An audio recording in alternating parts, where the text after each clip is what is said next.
Olunaku olwaleero Chameleone atutteko akadde munnange n'akubako ku pool esayidi eno.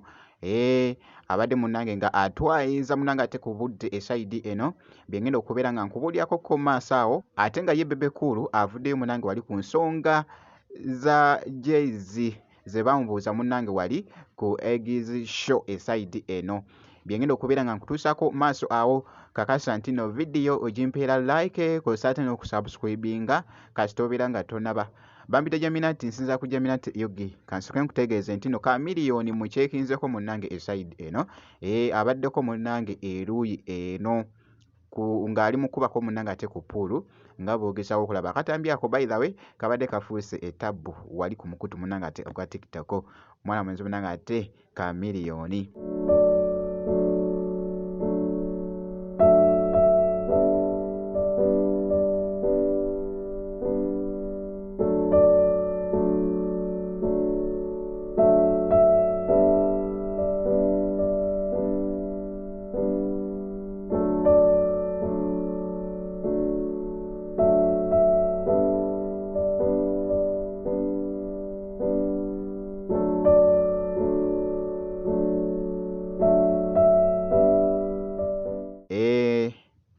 Yasobodde bambi ofunamuko akadde aka pool esayidi eyo omukulu munnange ate Dr. Jose Chameleone. Nja kubanga nkuwa update yonna enaaba etambula munnange ate ku mwana mulenzi oyo.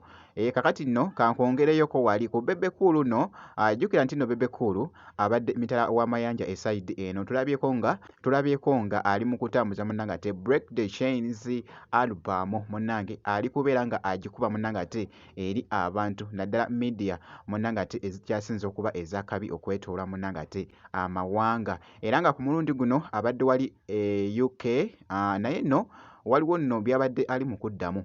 Baamubuuza wali ku Eggs Show ne bamubuuza ne bamugamba nti no muyimbi ki gw'oyagala ajje oba gw'osuubira okubeera next munnange ate esayidi eno n'ayogera n'agamba nti no Jay-Z. Kakati nno ensonga zino munnange zibadde zoogeza abamu obwama nti no yiyi Bebe Cool ayinza ate atya okugamba nti no nti Jay-Z atali munnayuganda muyimbi munnayuganda nti ate yabaddako esayidi eyo. Konsati ya Edge we bambuuzizza lwaki muyimbi ki gwe njagala ajje. I mentioned when they asked me which musician do you want to come next, when AG asked me, DJ AG asked me which musician do you want to come next on this show, I said Jay-Z.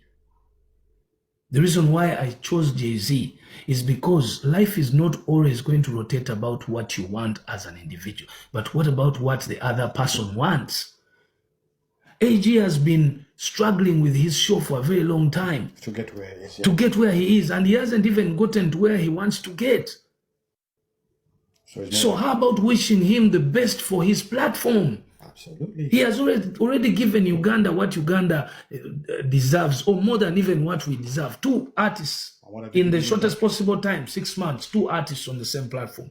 But what has Uganda so what about him? What would he want? Did you sit back and ask yourself, what does AG want, DJ AG? He would want the topmost influencers in the music industry to pop up in London on his street show. That's all I wanted for him because he gave me, so I also wish him well. This is not just about Uganda all the time. And even Uganda had received, 1, it received Joshua Baraka on the platform, 2, it received Bebe Cool. 3, I kept on saying Uganda, Kenya, East Africa, Nazizi Waire, Fire Anthem, blah, blah. All that was for the region. And what about for him? People need to learn that the world does not rotate around you receiving. But other than you thinking that way, you always want, you don't want to think about the other person who has struggled so much. So my prayer is, please understand me, that decision had nothing to do with that. I still want the biggest stars in the world to go to DJ AG's platform in London. Bibadde byogeza abamu obwama esayidi. Kakati no Bebe Cool avuddeyo n'ayanukula munnange ate eri media esayidi nga boogeza okulaba akatambi ako. Nga we nkutegeeza nti no ali mu kutambula munnange ate ku media ze zakabi okwetoola munnange ate emitala esayidi eno. Era nga yaliikinzeko ko wali app wali ne mwana mwenzi munnange ate Eddie Kadi. Jjukira nti no ono ye mu Nigeria naye nga amabeesi ge gasibuka munnange ate wali mu UK. Era nga boogezaako okulaba esayidi awo mu katambi ako.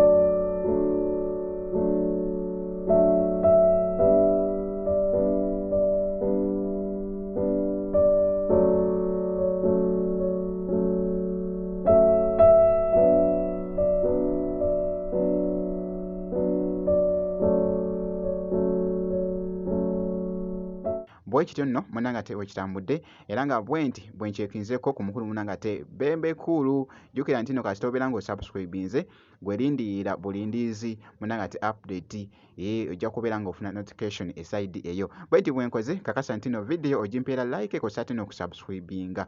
Ngenda kubeera nga nkomawoko mu maaso awo n'ebirala.